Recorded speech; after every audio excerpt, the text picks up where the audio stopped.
ನರಸೀಪುರದ ಬಳಿ ಸ್ಫೋಟಕ ವಸ್ತುಗಳು ಪತ್ತೆಯಾಗಿವೆಯಂತೆ. ಫ್ರೆಂಡ್ಸ್ ಹೋಟೆಲ್ ಬಳಿ ಸ್ಫೋಟಕ ವಸ್ತುಗಳು ಪತ್ತೆಯಾಗಿದೆ. ನೀಲಿ ಬಣ್ಣದ ಕವರ್ನಲ್ಲಿ ಸ್ಫೋಟಕ ವಸ್ತುಗಳು ಇಟ್ಟಿರೋದು ಪತ್ತೆಯಾಗಿರುವಂತದ್ದು. ಕವರ್ನಲ್ಲಿ ಏನಿದೆ ಅಂತ ಹೇಳಿ ಒಂದ್ ಕಡೆ ಪರಿಶೀಲನೆಯನ್ನ ನಡೆಸ್ತಾ ಇದ್ದಾರೆ ಹೋಟೆಲ್ ಸಿಬ್ಬಂದಿ. ಕೂಡಲೇ ಪೊಲೀಸರಿಗೆ ಮಾಹಿತಿಯನ್ನ ನೀಡಿದ್ದಾರೆ ಸಿಬ್ಬಂದಿ. ಬಾಂಬ್ ನಿಷ್ಕ್ರಿಯ ದಳದಿಂದ ಸ್ಫೋಟಕ ವಸ್ತುಗಳ ಪರಿಶೀಲನೆ ಕೂಡ ಆಗ್ತಾ ಇದೆ. ಯಾರೋ ಕಿಡಿಗೇಡಿಗಳು ಸ್ಫೋಟಕ ವಸ್ತುಗಳನ್ನ ತಂದಿಟ್ಟಿದ್ದಾರೆ. ಅದು ಏನು, ಅದರಲ್ಲಿ ಏನಿದೆ ಅನ್ನೋದು ಇದೀಗ ಅಲ್ಲಿನ ಸಿಬ್ಬಂದಿಗಳಿಗೆ ಆತಂಕಕ್ಕೂ ಕೂಡ ಕಾರಣವಾಗ್ತಾ ಇರುವಂತದ್ದು. ಇನ್ ಕೇಸ್ ಏನಾದ್ರೂ ಬ್ಲಾಸ್ಟ್ ಆದ್ರೆ ಯಾರಪ್ಪ ಹೊಣೆ? ಈಗಾಗಲೇ ಬಾಂಬ್ ನಿಷ್ಕ್ರಿಯ ದಳದವರು ಕೂಡ ಸ್ಥಳಕ್ಕೆ ಆಗಮಿಸಿ ಪರಿಶೀಲನೆ ಮಾಡುವಂತಹ ಕೆಲಸಗಳನ್ನ ಕೂಡ ಮಾಡ್ತಾ ಇರುವಂತದ್ದು. ಇತ್ತೀಚಿನ ದಿನಗಳಲ್ಲಿ ಗಮನಿಸ್ತಾ ಇದ್ದೀವಿ, ಈ ರೀತಿಯಾದಂತಹ ಪ್ರಕರಣಗಳು ಪದೇ ಪದೇ ಮರುಕಳಿಸ್ತಾ ಇದ್ದಾವೆ. ಸ್ಫೋಟಕ ವಸ್ತುಗಳನ್ನು ತೆಗೆದುಕೊಂಡು ಹೋಗೋದು, ಅಲ್ಲಿ ಬಾಂಬ್ ಬ್ಲಾಸ್ಟ್ ಮಾಡುವಂತಹ ಘಟನೆಗಳು ನಡೀತಾ ಇರುವಂಥದ್ದು. ಈ ಹಿಂದೆ ಬೆಂಗಳೂರಿನಲ್ಲೂ ಕೂಡ ಆಗಿತ್ತು. ಇದು ಏನು ಅನ್ನೋದು ಅಲ್ಲಿನ ಹೋಟೆಲ್ ಸಿಬ್ಬಂದಿಗಳಿಗೆ ಪ್ರಶ್ನೆ ಆಗಿತ್ತು. ಫ್ರೆಂಡ್ಸ್ ಹೋಟೆಲ್ ಬಳಿ ಸ್ಫೋಟಕ ವಸ್ತುಗಳು ಪತ್ತೆಯಾಗಿರುವಂಥದ್ದು ದೃಶ್ಯದಲ್ಲೂ ಕೂಡ ಗಮನಿಸ್ತಾ ಇದ್ದೀರಿ. ನೀಲಿ ಬಣ್ಣದ ಕವರ್ನಲ್ಲಿ ಸ್ಫೋಟಕ ವಸ್ತು ಯಾರೋ ಇಟ್ಟು ಹೋಗಿದ್ದಾರೆ ದುಷ್ಕರ್ಮಿಗಳು. ಸ್ಥಳಕ್ಕೆ ಇದೀಗ ಬಾಂಬ್ ನಿಷ್ಕ್ರಿಯ ದಳದವರು ಕೂಡ ಆಗಮಿಸಿ ಪರಿಶೀಲನೆ ಮಾಡಿ ಏನಿದೆ ಅದರಲ್ಲಿ ಅನ್ನುವಂತಹ ಪರಿಶೀಲನೆ ಆಗುವಂತಹ ಕೆಲಸಗಳು ಕೂಡ ಆಗ್ತಾ ಇದೆ. ಆ ಒಂದು ಕವರ್ ಒಳಗಡೆ ಏನಿದೆ ಅಂತ ಹೇಳಿ ಪರಿಶೀಲನೆಯನ್ನ ಮಾಡ್ತಾ ಇದ್ದಾರೆ. ಹೋಟೆಲ್ ಸಿಬ್ಬಂದಿಗಳು ಕೂಡ ಅಲ್ಲೇ ಇದ್ದಾರೆ. ಈ ರೀತಿಯಾದಂತಹ ಯಾವಾಗ ಪಾಕೆಟ್ ಅಂದ್ರೆ ಸ್ಫೋಟಕ ವಸ್ತು ಇರುವಂತಹ ವಸ್ತು ಪತ್ತೆ ಆಯ್ತು, ಆ ಕ್ಷಣಕ್ಕೆ ಅಲ್ಲಿ ಇದ್ದಂತಹ ಸಿಬ್ಬಂದಿಗಳು ಪೊಲೀಸರಿಗೆ ಮಾಹಿತಿನ ಕೂಡ ರವಾನೆ ಮಾಡಿದ್ರು. ಸ್ಥಳಕ್ಕೆ ದೌಡಾಯಿಸಿದ್ರು ಪೊಲೀಸ್ ಅಧಿಕಾರಿಗಳು. ಯಾರು ಕೂಡ ಅದರ ಹತ್ತಿರ ಹೋಗಬೇಡಿ, ದೂರದಿಂದಲೇ ಇರಿ, ನಾವು ಸ್ಥಳಕ್ಕೆ ಆಗಮಿಸಿ ಪರಿಶೀಲನೆ ನಡೆಸ್ತೇವೆ, ಅದರೊಳಗಡೆ ಏನಿದೆ ಅಂತ ಅನಂತರ ಗೊತ್ತಾಗುತ್ತೆ, ನೀವೇ ಏನೋ ಪ್ರಯೋಗ ಮಾಡೋದಕ್ಕೆ ಹೋಗಬೇಡಿ ಅನ್ನುವಂತಹ ಸಂದೇಶವನ್ನ ಕೂಡ ಪೊಲೀಸರು ಕೂಡ ನೀಡಿದ್ರು. ಎಚ್ಚರಿಕೆಯಿಂದ ಇರಿ ಅಂತ ಹೇಳಿ. ಟ್ಯೂಬ್ ಆಕಾರದಲ್ಲಿರುವಂತಹ 9 ಸ್ಫೋಟಕ ವಸ್ತುಗಳು, ಒಂದು ನಾಡ ಬಾಂಬ್ ಆಕಾರದ ವಸ್ತು ಕೂಡ ಪತ್ತೆಯಾಗಿದೆ. ಕಲ್ಲು ಗಣಿಗಾರಿಕೆಗಾಗಿ ತೆಗೆದುಕೊಂಡು ಹೋಗ್ತಾ ಇದ್ರು ಅಂತ ಕೂಡ ಹೇಳಲಾಗ್ತಾ ಇರುವಂತದ್ದು. ನೋಡಿ, ಇಲ್ಲಿ ಕಲ್ಲು ಗಣಿಗಾರಿಕೆಗೆ ತೆಗೆದುಕೊಂಡು ಹೋಗ್ತಾ ಇದ್ರು ಅನ್ನುವಂತಹ ಮಾಹಿತಿ ಸದ್ಯಕ್ಕೆ ಲಭ್ಯ ಆಗ್ತಾ ಇರುವಂತದ್ದು. ನೋಡಿ, ದೃಶ್ಯದಲ್ಲಿ ಗಮನಿಸ್ತಾ ಇದ್ದೀರಿ, ಟ್ಯೂಬ್ ಆಕಾರದಲ್ಲಿ ಒಟ್ಟು 9 ಸ್ಫೋಟಕಗಳು ಇರುವಂತಹ ದೃಶ್ಯಗಳನ್ನ ನೀವು ಕೂಡ ಗಮನಿಸ್ತಾ ಇದ್ದೀರಿ ಸ್ಕ್ರೀನ್ ಮೇಲೆ. ಒಂದು ನಾಡ ಬಾಂಬ್ ಆಕಾರದ ವಸ್ತು ಕೂಡ ಪತ್ತೆಯಾಗಿದೆ. ಕಲ್ಲು ಗಣಿಗಾರಿಕೆಗಾಗಿ ತೆಗೆದುಕೊಂಡು ಹೋಗ್ತಾ ಇರೋರು ಯಾಕೆ ಬಿಟ್ಟು ಹೋದ್ರು, ಅಲ್ಲಿ ಯಾಕೆ ಎಸ್ತು ಹೋದ್ರು ಅನ್ನುವಂತಹ ಪ್ರಶ್ನೆಗಳು ಕೂಡ ಇದೀಗ ಉದ್ಭವ ಆಗ್ತಾ ಇರುವಂತದ್ದು. ನಿಜವಾಗಿಯೂ ಕಲ್ಲು ಗಣಿಗಾರಿಕೆಗೆ ತೆಗೆದುಕೊಂಡು ಹೋಗ್ತಾ ಇರೋದಾಗಿದ್ರೆ ತೆಗೆದುಕೊಂಡು ಹೋಗ್ತಾ ಇದ್ರು. ಎಸ್, ಇದೇ ವಿಚಾರಕ್ಕೆ ಸಂಬಂಧಪಟ್ಟಂತೆ ಮತ್ತಷ್ಟು ಡೀಟೇಲ್ಸ್ ಕೊಡ್ತಾ ಹೋಗ್ತಾರೆ ನನ್ನ ಕಲೀಗ್ ವಿನೋದ್ ದೂರವಾಣಿ ಸಂಪರ್ಕದಲ್ಲಿದ್ದಾರೆ. ಎಸ್, ಏನು ವಿನೋದ್, ಏನಿದು ಪ್ರಕರಣ? ಅಂದ್ರೆ ಬಾಂಬ್ ನಿಷ್ಕ್ರಿಯ ದಳದವರು ಕೂಡ ಈಗಾಗಲೇ ಆಗಮಿಸಿದ್ದಾರೆ. ಏನ್ ಪತ್ತೆ ಆಗ್ತಿದೆ ಸ್ಥಳದಲ್ಲಿ? ಇದು ಕಲ್ಲು ಗಣಿಗಾರಿಕೆಗೆ ಬಳಕೆಯಾಗಿರುವಂತಹ ವಸ್ತುನ ಏನ್ ಹೇಳ್ತಾ ಇದ್ದಾರೆ ಅಧಿಕಾರಿಗಳು? ಡೀಟೇಲ್ಸ್ ನೀಡ್ತಾ ಹೋಗೋದಾದ್ರೆ. ರಮ್ಯ, ಈಗಾಗಲೇ ಈ ಒಂದು ಪ್ರಕರಣಕ್ಕೆ ಸಂಬಂಧಪಟ್ಟಾಗ ಈಗಾಗಲೇ ಜಿಲ್ಲಾ ಪೊಲೀಸ್ ವರಿಷ್ಠಾಧಿಕಾರಿ ವಿಷ್ಣುವರ್ಧನ್ ಅವರು ರಿಪಬ್ಲಿಕ್ ಕನ್ನಡಕ್ಕೆ ಕೊಟ್ಟಿರುವಂತಹ ಮಾಹಿತಿಗಳ ಪ್ರಕಾರವಾಗಿ ಚಾಮರಾಜನಗರಕ್ಕೆ ಏನೋ ಗಣಿಗಾರಿಕೆ ನಡೆಯುತ್ತೆ, ಅಲ್ಲಿಗೆ ತೆಗೆದುಕೊಂಡು ಹೋಗ್ತಾ ಇರುವಂತಹ ಸ್ಫೋಟಕಗಳು ಅಂತೇಳಿ ಗೊತ್ತಾಗ್ತದೆ. ಯಾಕಂದ್ರೆ ಗಣಿಗಾರಿಕೆ ಮಾಡುವ ಸಂದರ್ಭದಲ್ಲಿ ಆ ಸ್ಫೋಟಕಗಳನ್ನ ಬಳಸ್ತಾರೆ. ಆ ಒಂದು ಸಂದರ್ಭದಲ್ಲಿ ಈ ಟ್ಯೂಬ್ ಅಂದ್ರೆ ಜಿಲಿಟಿನ್ ಪೆಟ್ಟಿಗಳಂತ ಹೇಳ್ತೀವಿ, ಆ 9 ಟ್ಯೂಬ್ ಹೇಳ್ತಾರೆ. ಆ 9 ಮಾದರಿ ಟ್ಯೂಬ್ಗಳು ಕೂಡ ಜೊತೆಗೆ ಒಂದು ನಾಡ ಬಾಂಬ್ ಮೇಲೆ ಸಿಕ್ಕಿದೆ. ಅದು ಕಾಡು ಪ್ರಾಣಿಗಳನ್ನ ಬೇಟೆಯಾಡೋದಕ್ಕೆ ತೆಗೆದುಕೊಂಡು ಹೋಗ್ತಾ ಇದ್ದಾರೆ ಅನ್ನುವಂತಹ ಮಾಹಿತಿಗಳೀಗ ಸದ್ಯಕ್ಕೆ ಲಭ್ಯ ಆಗ್ತಾ ಇರುವಂತದ್ದು. ಆದ್ರೆ ಈ ಸ್ಫೋಟಕಗಳ ತೆಗೆದುಕೊಳ್ಳೋದಕ್ಕೆ ಲೈಸೆನ್ಸ್ ಇತ್ತಾ, ಇದರ ಬಗ್ಗೆ ಈಗ ಪೊಲೀಸರು ಮೊದಲಿಗೆ ತನಿಖೆ ನಡೆಸ್ತಾ ಇದ್ದಾರೆ. ನಿನ್ನೆ ಸಂಜೆ ಸುಮಾರು ಒಂದು 5:30-6 ಗಂಟೆ ಸುಮಾರಿಗೆ ಟಿ ನರಸೀಪುರ ತಾಲೂಕಿನ ಕೆಂಪೈಲುಡ್ಡಿ ಗ್ರಾಮ ಬರುತ್ತೆ. ಆ ಒಂದು ಗ್ರಾಮದ ಬಳಿ ಒಂದು ಹೋಟೆಲ್ ಇದೆ, ಫ್ರೆಂಡ್ಸ್ ಹೋಟೆಲ್ ಅಂತೇಳಿ. ಅಲ್ಲಿಗೆ ಯಾರೋ 2 ಅಪರಿಚಿತರು ಬಂದಿರ್ತಾರೆ. ಆ ಒಂದು ಸಂದರ್ಭದಲ್ಲಿ ಅವರು ಕೂಡ ಟೀ ಕುಡಿದು ಆ ಒಂದು ಸ್ಫೋಟಕಗಳು ಅಲ್ಲೇ ಮರೆತು ಹೋಗಿದ್ದಾರೆ ಅಂತ ಹೇಳಿ ಸದ್ಯಕ್ಕೆ ಮಾಹಿತಿಗಳು ಸಹ ಲಭ್ಯ ಆಗ್ತಾ ಇದೆ. ಏನು ಆ ಒಂದು ಪ್ಲಾಸ್ಟಿಕ್ ಕವರ್ ಗಮನಿಸಿದಂತಹ ಹೋಟೆಲ್ ಸಿಬ್ಬಂದಿಗಳು ತಕ್ಷಣ ಅದನ್ನ ಓಪನ್ ಮಾಡಿ ನೋಡ್ತಾರೆ. ಈ ರೀತಿಯಾದಂತಹ ಸ್ಫೋಟಕ ವಸ್ತುಗಳು ಪತ್ತೆಯಾದ ಕಾರಣಕ್ಕಾಗಿ ಮೊದಲಿಗೆ ಅದನ್ನ ಒಂದು ಮರಕ್ಕೆ ನೇತಾಕ್ತಾರೆ. ತಕ್ಷಣ ಅವರು ಪೊಲೀಸರಿಗೆ ಮತ್ತು ಮಾಹಿತಿಯನ್ನು ನೀಡ್ತಾರೆ. ಪೊಲೀಸರು ಸ್ಥಳಕ್ಕೆ ಭೇಟಿ ನೀಡಿದ ಸಂದರ್ಭದಲ್ಲಿ ಎಲ್ಲೋ ಸ್ಫೋಟಕ ವಸ್ತುಗಳಿರೋ ಕಾರಣಕ್ಕಾಗಿ ಬಾಂಬ್ ನಿಷ್ಕ್ರಿಯ ದಳದ ಸಿಬ್ಬಂದಿಗಳಿಗೆ ಮಾಹಿತಿಯನ್ನು ರವಾನೆ ಮಾಡ್ತಾರೆ. ಸ್ಥಳಕ್ಕೆ ಬಂದಂತಹ ಬಾಂಬ್ ನಿಷ್ಕ್ರಿಯ ಸಿಬ್ಬಂದಿಗಳು ಕೂಡ ತಕ್ಷಣ ಅದನ್ನ ರೆಸ್ಕ್ಯೂ ಮಾಡಿ ಅದನ್ನ ಸೇಫ್ ಆಗಿ ಅದನ್ನ ಅಲ್ಲಿಂದ ತೆಗೆದುಕೊಂಡು ಹೋಗಿ ಈಗಾಗಲೇ ಇದರ ಬಗ್ಗೆ ಪೊಲೀಸರು ಈಗಾಗಲೇ ತನಿಖೆ ನಡೆಸ್ತಾ ಇದ್ದಾರೆ. ಅಂದ್ರೆ ಆ ಸ್ಫೋಟಕ ವಸ್ತುಗಳನ್ನ ಯಾರು ತೆಗೆದುಕೊಂಡು ಬಂದಿದ್ರು, ಇದಕ್ಕೆ ಲೈಸೆನ್ಸ್ ಇದೆಯಾ?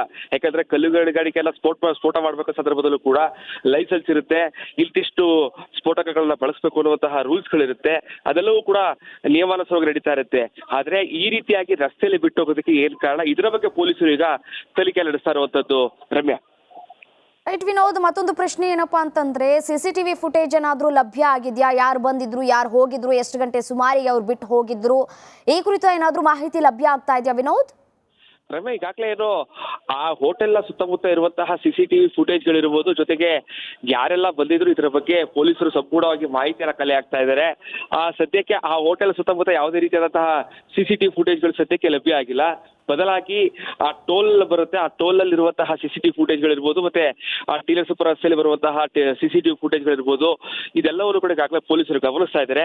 ಸದ್ಯಕ್ಕೆ ಆದ್ರೆ ಯಾವುದೇ ರೀತಿಯಾದಂತಹ ವಿಧ್ವಂಸಕ ಕೃತ್ಯಗಳಿಗೆ ಬಳಸೋದಕ್ಕೆ ಈ ಒಂದು ಬಾಂಬ್ ಸ್ಫೋಟಕ ವಸ್ತುಗಳನ್ನ ಬಳಸ್ತಾ ಇಲ್ಲ ಅಂತೇಳಿ ಈಗಾಗಲೇ ಪೊಲೀಸರು ಮಾಹಿತಿ ಕೊಟ್ಟ ಕಾರಣಕ್ಕಾಗಿ ಯಾರು ಅದನ್ನ ತೆಗೆದುಕೊಂಡು ಬಂದಿದ್ರು ಅದರ ಬಗ್ಗೆ ಈಗಾಗಲೇ ಪೊಲೀಸರು ಪರಿಶೀಲನೆ ನಡೆಸ್ತಾ ಇರುವಂತದ್ದು. ರಮ್ಯಾ, ರೈಟ್, ಧನ್ಯವಾದ ತಮ್ಮ ಮಾಹಿತಿಗೆ. ಟಿ ನರಸೀಪುರದ ಬಳಿ ಸ್ಫೋಟಕ ವಸ್ತುಗಳು ಪತ್ತೆಯಾಗಿವೆಯಂತೆ. ಫ್ರೆಂಡ್ಸ್ ಹೋಟೆಲ್ ಬಳಿ ಸ್ಫೋಟಕ ವಸ್ತುಗಳು ಪತ್ತೆಯಾಗಿದೆ. ನೀಲಿ ಬಣ್ಣದ ಕವರ್ನಲ್ಲಿ ಸ್ಫೋಟಕ ವಸ್ತುಗಳು ಇಟ್ಟಿರುವುದು ಪತ್ತೆಯಾಗಿರುವಂತದ್ದು. ಕವರ್ನಲ್ಲಿ ಏನಿದೆ ಅಂತ ಹೇಳಿ ಒಂದ್ ಕಡೆ ಪರಿಶೀಲನೆಯನ್ನ ನಡೆಸ್ತಾ ಇದ್ದಾರೆ ಹೋಟೆಲ್ ಸಿಬ್ಬಂದಿ. ಕೂಡಲೇ ಪೊಲೀಸರಿಗೆ ಮಾಹಿತಿಯನ್ನ ನೀಡಿದ್ದಾರೆ ಸಿಬ್ಬಂದಿ. ಬಾಂಬ್ ನಿಷ್ಕ್ರಿಯ ದಳದಿಂದ ಸ್ಫೋಟಕ ವಸ್ತುಗಳ ಪರಿಶೀಲನೆ ಕೂಡ ಆಗ್ತಾ ಇದೆ. ಯಾರೋ ಕಿಡಿಗೇಡಿಗಳು ಸ್ಫೋಟಕ ವಸ್ತುಗಳನ್ನ ತಂದಿಟ್ಟಿದ್ದಾರೆ. ಅದು ಏನು, ಅದರಲ್ಲಿ ಏನಿದೆ ಅನ್ನೋದು ಇದೀಗ ಅಲ್ಲಿನ ಸಿಬ್ಬಂದಿಗಳಿಗೆ ಆತಂಕಕ್ಕೂ ಕೂಡ ಕಾರಣವಾಗ್ತಾ ಇರುವಂತದ್ದು. ಇನ್ ಕೇಸ್ ಏನಾದ್ರೂ ಬ್ಲಾಸ್ಟ್ ಆದ್ರೆ ಯಾರಪ್ಪ ಹೊಣೆ? ಈಗಾಗಲೇ ಬಾಂಬ್ ನಿಷ್ಕ್ರಿಯ ದಳದವರು ಕೂಡ ಸ್ಥಳಕ್ಕೆ ಆಗಮಿಸಿ ಪರಿಶೀಲನೆ ಮಾಡುವಂತಹ ಕೆಲಸಗಳನ್ನ ಕೂಡ ಮಾಡ್ತಾ ಇರುವಂತದ್ದು. ಇತ್ತೀಚಿನ ದಿನಗಳಲ್ಲಿ ಗಮನಿಸ್ತಾ ಇದ್ದೀವಿ, ಈ ರೀತಿಯಾದಂತಹ ಪ್ರಕರಣಗಳು ಪದೇ ಪದೇ ಮರುಕಳಿಸ್ತಾ ಇದ್ದಾವೆ. ಸ್ಫೋಟಕ ವಸ್ತುಗಳನ್ನು ತೆಗೆದುಕೊಂಡು ಹೋಗೋದು, ಅಲ್ಲಿ ಬಾಂಬ್ ಬ್ಲಾಸ್ಟ್ ಮಾಡುವಂತಹ ಘಟನೆಗಳು ನಡೀತಾ ಇರುವಂಥದ್ದು. ಈ ಹಿಂದೆ ಬೆಂಗಳೂರಿನಲ್ಲೂ ಕೂಡ ಆಗಿತ್ತು. ಇದು ಏನು ಅನ್ನೋದು ಅಲ್ಲಿನ ಹೋಟೆಲ್ ಸಿಬ್ಬಂದಿಗಳಿಗೆ ಪ್ರಶ್ನೆ ಆಗಿತ್ತು. ಫ್ರೆಂಡ್ಸ್ ಹೋಟೆಲ್ ಬಳಿ ಸ್ಫೋಟಕ ವಸ್ತುಗಳು ಪತ್ತೆಯಾಗಿರುವಂಥದ್ದು ದೃಶ್ಯದಲ್ಲೂ ಕೂಡ ಗಮನಿಸ್ತಾ ಇದ್ದೀರಿ. ನೀಲಿ ಬಣ್ಣದ ಕವರ್ನಲ್ಲಿ ಸ್ಫೋಟಕ ವಸ್ತು ಯಾರೋ ಇಟ್ಟು ಹೋಗಿದ್ದಾರೆ ದುಷ್ಕರ್ಮಿಗಳು. ಸ್ಥಳಕ್ಕೆ ಇದೀಗ ಬಾಂಬ್ ನಿಷ್ಕ್ರಿಯ ದಳದವರು ಕೂಡ ಆಗಮಿಸಿ ಪರಿಶೀಲನೆ ಮಾಡಿ ಏನಿದೆ ಅದರಲ್ಲಿ ಅನ್ನುವಂತಹ ಪರಿಶೀಲನೆ ಆಗುವಂತಹ ಕೆಲಸಗಳು ಕೂಡ ಆಗ್ತಾ ಇದೆ. ಆ ಒಂದು ಕವರ್ ಒಳಗಡೆ ಏನಿದೆ ಅಂತ ಹೇಳಿ ಪರಿಶೀಲನೆಯನ್ನ ಮಾಡ್ತಾ ಇದ್ದಾರೆ. ಹೋಟೆಲ್ ಸಿಬ್ಬಂದಿಗಳು ಕೂಡ ಅಲ್ಲೇ ಇದ್ದಾರೆ. ಈ ರೀತಿಯಾದಂತಹ ಯಾವಾಗ ಪಾಕೆಟ್ ಅಂದ್ರೆ ಸ್ಫೋಟಕ ವಸ್ತು ಇರುವಂತಹ ವಸ್ತು ಪತ್ತೆ ಆಯ್ತು, ಆ ಕ್ಷಣಕ್ಕೆ ಅಲ್ಲಿ ಇದ್ದಂತಹ ಸಿಬ್ಬಂದಿಗಳು ಪೊಲೀಸರಿಗೆ ಮಾಹಿತಿನ ಕೂಡ ರವಾನೆ ಮಾಡಿದ್ರು. ಸ್ಥಳಕ್ಕೆ ದೌಡಾಯಿಸಿದ್ರು ಪೊಲೀಸ್ ಅಧಿಕಾರಿಗಳು. ಯಾರು ಕೂಡ ಅದರ ಹತ್ತಿರ ಹೋಗಬೇಡಿ, ದೂರದಿಂದಲೇ ಇರಿ, ನಾವು ಸ್ಥಳಕ್ಕೆ ಆಗಮಿಸಿ ಪರಿಶೀಲನೆ ನಡೆಸ್ತೇವೆ, ಅದರೊಳಗಡೆ ಏನಿದೆ ಅಂತ ಅನಂತರ ಗೊತ್ತಾಗುತ್ತೆ, ನೀವೇ ಏನೋ ಪ್ರಯೋಗ ಮಾಡೋದಕ್ಕೆ ಹೋಗಬೇಡಿ ಅನ್ನುವಂತಹ ಸಂದೇಶವನ್ನ ಕೂಡ ಪೊಲೀಸರು ಕೂಡ ನೀಡಿದ್ರು, ಎಚ್ಚರಿಕೆಯಿಂದ ಇರಿ ಅಂತ ಹೇಳಿ. ಟ್ಯೂಬ್ ಆಕಾರದಲ್ಲಿರುವಂತಹ 9 ಸ್ಫೋಟಕ ವಸ್ತುಗಳು, ಒಂದು ನಾಡ ಬಾಂಬ್ ಆಕಾರದ ವಸ್ತು ಕೂಡ ಪತ್ತೆಯಾಗಿದೆ. ಕಲ್ಲು ಗಣಿಗಾರಿಕೆಗಾಗಿ ತೆಗೆದುಕೊಂಡು ಹೋಗ್ತಾ ಇದ್ರು ಅಂತ ಕೂಡ ಹೇಳಲಾಗ್ತಾ ಇರುವಂತದ್ದು. ನೋಡಿ, ಇಲ್ಲಿ ಕಲ್ಲು ಗಣಿಗಾರಿಕೆಗೆ ತೆಗೆದುಕೊಂಡು ಹೋಗ್ತಾ ಇದ್ರು ಅನ್ನುವಂತಹ ಮಾಹಿತಿ ಸದ್ಯಕ್ಕೆ ಲಭ್ಯ ಆಗ್ತಾ ಇರುವಂತದ್ದು. ನೋಡಿ, ದೃಶ್ಯದಲ್ಲಿ ಗಮನಿಸ್ತಾ ಇದ್ದೀರಿ, ಟ್ಯೂಬ್ ಆಕಾರದಲ್ಲಿ ಒಟ್ಟು 9 ಸ್ಫೋಟಕಗಳು ಇರುವಂತಹ ದೃಶ್ಯಗಳನ್ನ ನೀವು ಕೂಡ ಗಮನಿಸ್ತಾ ಇದ್ದೀರಿ ಸ್ಕ್ರೀನ್ ಮೇಲೆ. ಒಂದು ನಾಡ ಬಾಂಬ್ ಆಕಾರದ ವಸ್ತು ಕೂಡ ಪತ್ತೆಯಾಗಿದೆ. ಕಲ್ಲು ಗಣಿಗಾರಿಕೆಗಾಗಿ ತೆಗೆದುಕೊಂಡು ಹೋಗ್ತಾ ಇರೋರು ಯಾಕೆ ಬಿಟ್ಟು ಹೋದ್ರು, ಅಲ್ಲಿ ಯಾಕೆ ಎಷ್ಟು ಹೋದ್ರು ಅನ್ನುವಂತಹ ಪ್ರಶ್ನೆಗಳು ಕೂಡ ಇದೀಗ ಉದ್ಭವ ಆಗ್ತಾ ಇರುವಂತದ್ದು. ನಿಜವಾಗಿಯೂ ಕಲ್ಲು ಗಣಿಗಾರಿಕೆಗೆ ತೆಗೆದುಕೊಂಡು ಹೋಗ್ತಾ ಇರೋದಾಗಿದ್ರೆ ತೆಗೆದುಕೊಂಡು ಹೋಗ್ತಾ ಇದ್ರು. ಇದೇ ವಿಚಾರಕ್ಕೆ ಸಂಬಂಧಪಟ್ಟಂತೆ ಮತ್ತಷ್ಟು ಡೀಟೇಲ್ಸ್ ಕೊಡ್ತಾ ಹೋಗ್ತಾರೆ ನನ್ನ ಕಲೀಗ್ ವಿನೋದ್, ದೂರವಾಣಿ ಸಂಪರ್ಕದಲ್ಲಿದ್ದಾರೆ. ಏನು ವಿನೋದ್, ಏನಿದು ಪ್ರಕರಣ ಅಂದ್ರೆ ಬಾಂಬ್ ನಿಷ್ಕ್ರಿಯ ದಳದವರು ಕೂಡ ಈಗಾಗಲೇ ಆಗಮಿಸಿದ್ದಾರೆ. ಏನ್ ಪತ್ತೆ ಆಗ್ತಿದೆ ಸ್ಥಳದಲ್ಲಿ? ಇದು ಕಲ್ಲುಗಣಿಗಾರಿಕೆಗೆ ಬಳಕೆಯಾಗಿರುವಂತಹ ವಸ್ತುನ ಏನ್ ಹೇಳ್ತಾ ಇದ್ದಾರೆ ಅಧಿಕಾರಿಗಳು? ಡೀಟೇಲ್ಸ್ ನೀಡ್ತಾ ಹೋಗೋದಾದ್ರೆ ರಮ್ಯ, ಈಗಾಗಲೇ ಈ ಒಂದು ಪ್ರಕರಣಕ್ಕೆ ಸಂಬಂಧಪಟ್ಟಾಗ ಈಗಾಗಲೇ ಜಿಲ್ಲಾ ಪೊಲೀಸ್ ವರಿಷ್ಠಾಧಿಕಾರಿ ವಿಷ್ಣುವರ್ಧನ್ ಅವರು ರಿಪಬ್ಲಿಕ್ ಕನ್ನಡಕ್ಕೆ ಕೊಟ್ಟುವಂತಹ ಮಾಹಿತಿಗಳ ಪ್ರಕಾರವಾಗಿ ಚಾಮರಾಜನಗರಕ್ಕೆ ಏನು ಗಣಿಗಾರಿಕೆ ನಡೆಯುತ್ತೆ ಅಲ್ಲಿಗೆ ತೆಗೆದುಕೊಂಡು ಹೋಗ್ತಾ ಇರುವಂತಹ ಸ್ಫೋಟಕಗಳು ಅಂತೇಳಿ ಗೊತ್ತಾಗ್ತದೆ. ಯಾಕಂದ್ರೆ ಗಣಿಗಾರಿಕೆ ಮಾಡುವ ಸಂದರ್ಭದಲ್ಲಿ ಆ ಸ್ಫೋಟಕಗಳನ್ನ ಬಳಸ್ತಾರೆ. ಆ ಒಂದು ಸಂದರ್ಭದಲ್ಲಿ ಈ ಟ್ಯೂಬ್ ಅಂದ್ರೆ ಜಿಲಿಟಿನ್ ಕಡ್ಡಿಗಳಂತ ಹೇಳ್ತೀವಿ, ಆ 9 ಟ್ಯೂಬ್ ಹೇಳ್ತಾರೆ. ಆ 9 ಮಾದರಿ ಟ್ಯೂಬ್ಗಳನ್ನು ಕೂಡ ಜೊತೆಗೆ ಒಂದು ನಾಡ ಬಾಂಬ್ ಮೇಲೆ ಸಿಕ್ಕಿದೆ. ಅದು ಕಾಡು ಪ್ರಾಣಿಗಳನ್ನ ಬೇಟೆಯಾಡೋದಕ್ಕೆ ತೆಗೆದುಕೊಂಡು ಹೋಗ್ತಾ ಇದ್ದಾರೆ ಅನ್ನುವಂತಹ ಮಾಹಿತಿಗಳಿಗೆ ಸದ್ಯಕ್ಕೆ ಲಭ್ಯ ಆಗ್ತಾ ಇರುವಂತದ್ದು. ಆದ್ರೆ ಈ ಸ್ಫೋಟಕಗಳ ತೆಗೆದುಕೊಂಡು ಹೋಗೋದಕ್ಕೆ ಲೈಸೆನ್ಸ್ ಇತ್ತ, ಇದರ ಬಗ್ಗೆ ಈಗ ಪೊಲೀಸರು ಮೊದಲಿಗೆ ತನಿಖೆ ನಡೆಸ್ತಾ ಇದ್ದಾರೆ. ನಿನ್ನೆ ಸಂಜೆ ಸುಮಾರು ಒಂದು 5:30-6 ಗಂಟೆ ಸುಮಾರಿಗೆ ಟಿ ನರಸೀಪುರ ತಾಲೂಕಿನ ಕೆಂಪೈಲುಂಡಿ ಗ್ರಾಮ ಬರುತ್ತೆ. ಆ ಒಂದು ಗ್ರಾಮದ ಬಳಿ ಒಂದು ಹೋಟೆಲ್ ಇದೆ, ಫ್ರೆಂಡ್ಸ್ ಹೋಟೆಲ್ ಅಂತೇಳಿ. ಅಲ್ಲಿಗೆ ಯಾರೋ 2 ಅಪರಿಚಿತರು ಬಂದಿರ್ತಾರೆ. ಆ ಒಂದು ಸಂದರ್ಭದಲ್ಲಿ ಅವರು ಕೂಡ ಟೀ ಕುಡಿದು ಆ ಒಂದು ಸ್ಫೋಟಕಗಳು ಅಲ್ಲೇ ಮರೆತು ಹೋಗಿದ್ದಾರೆ ಅಂತೇಳಿ ಸದ್ಯಕ್ಕೆ ಮಾಹಿತಿಗಳು ಸಹ ಲಭ್ಯ ಆಗ್ತಾ ಇದೆ. ಏನು ಆ ಒಂದು ಪ್ಲಾಸ್ಟಿಕ್ ಕವರ್ ಗಮನಿಸಿದಂತಹ ಹೋಟೆಲ್ ಸಿಬ್ಬಂದಿಗಳು ತಕ್ಷಣ ಅದನ್ನ ಓಪನ್ ಮಾಡಿ ನೋಡ್ತಾರೆ. ಈ ರೀತಿಯಾದಂತಹ ಸ್ಫೋಟಕ ವಸ್ತುಗಳು ಪತ್ತೆಯಾದ ಕಾರಣಕ್ಕಾಗಿ ಮೊದಲಿಗೆ ಅದನ್ನ ಒಂದು ಮರಕ್ಕೆ ನೇತಾಕ್ತಾರೆ. ತಕ್ಷಣ ಅವರು ಪೊಲೀಸರಿಗೆ ಮತ್ತು ಮಾಹಿತಿಯನ್ನು ನೀಡ್ತಾರೆ. ಪೊಲೀಸರು ಸ್ಥಳಕ್ಕೆ ಭೇಟಿ ನೀಡಿದ ಸಂದರ್ಭದಲ್ಲಿ ಎಲ್ಲೋ ಸ್ಫೋಟಕ ವಸ್ತುಗಳಿರೋ ಕಾರಣಕ್ಕಾಗಿ ಬಾಂಬ್ ನಿಷ್ಕ್ರಿಯ ದಳದ ಸಿಬ್ಬಂದಿಗಳಿಗೆ ಮಾಹಿತಿಯನ್ನು ಮರೆ ಮಾಡ್ತಾರೆ. ಸ್ಥಳಕ್ಕೆ ಬಂದಂತಹ ಬಾಂಬ್ ನಿಷ್ಕ್ರಿಯ ಸಿಬ್ಬಂದಿಗಳು ಕೂಡ ತಕ್ಷಣ ಅದನ್ನ ರೆಸ್ಕ್ಯೂ ಮಾಡಿ ಅದನ್ನ ಸೇಫ್ ಆಗಿ ಅದನ್ನ ಅಲ್ಲಿಂದ ತೆಗೆದುಕೊಂಡು ಹೋಗಿ ಈಗಾಗಲೇ ಇದರ ಬಗ್ಗೆ ಪೊಲೀಸರು ಈಗಾಗಲೇ ತನಿಖೆ ನಡೆಸ್ತಾ ಇದ್ದಾರೆ. ಅಂದ್ರೆ ಆ ಸ್ಫೋಟಕ ವಸ್ತುಗಳನ್ನ ಯಾರು ತೆಗೆದುಕೊಂಡು ಬಂದಿದ್ರು, ಇದಕ್ಕೆ ಲೈಸೆನ್ಸ್ ಇದೆಯಾ? ಯಾಕಂದ್ರೆ ಕಲ್ಲುಗಣಿಗಾರಿಕೆಲ್ಲ ಸ್ಫೋಟ ಮಾಡಬೇಕು ಸಂದರ್ಭದಲ್ಲೂ ಕೂಡ ಲೈಸೆನ್ಸ್ ಇರುತ್ತೆ. ಇಂತಿಷ್ಟು ಸ್ಫೋಟಕಗಳನ್ನ ಬಳಸಬೇಕು ಅನ್ನುವಂತಹ ರೂಲ್ಸ್ಗಳಿರುತ್ತೆ. ಅದೆಲ್ಲವೂ ಕೂಡ ನಿಯಮಾನುಸಾರವಾಗಿ ನಡೀತಾ ಇರುತ್ತೆ. ಆದ್ರೆ ಈ ರೀತಿಯಾಗಿ ರಸ್ತೆಯಲ್ಲಿ ಬಿಟ್ಟು ಹೋಗೋದಕ್ಕೆ ಏನ್ ಕಾರಣ, ಇದರ ಬಗ್ಗೆ ಪೊಲೀಸರು ಈಗ ತನಿಖೆ ನಡೆಸ್ತಾ ಇರುವಂತದ್ದು. ರಮ್ಯಾ, ರೈಟ್ ವಿನೋದ್, ಮತ್ತೊಂದು ಪ್ರಶ್ನೆ ಏನಪ್ಪಾ ಅಂತಂದ್ರೆ CCTV ಫುಟೇಜ್ ಏನಾದ್ರೂ ಲಭ್ಯ ಆಗಿದೆಯಾ? ಯಾರು ಬಂದಿದ್ರು, ಯಾರು ಹೋಗಿದ್ರು, ಎಷ್ಟು ಗಂಟೆ ಸುಮಾರಿಗೆ ಅವ್ರು ಬಿಟ್ಟು ಹೋಗಿದ್ರು, ಈ ಕುರಿತು ಏನಾದ್ರೂ ಮಾಹಿತಿ ಲಭ್ಯ ಆಗ್ತಾ ಇದೆಯಾ ವಿನೋದ್?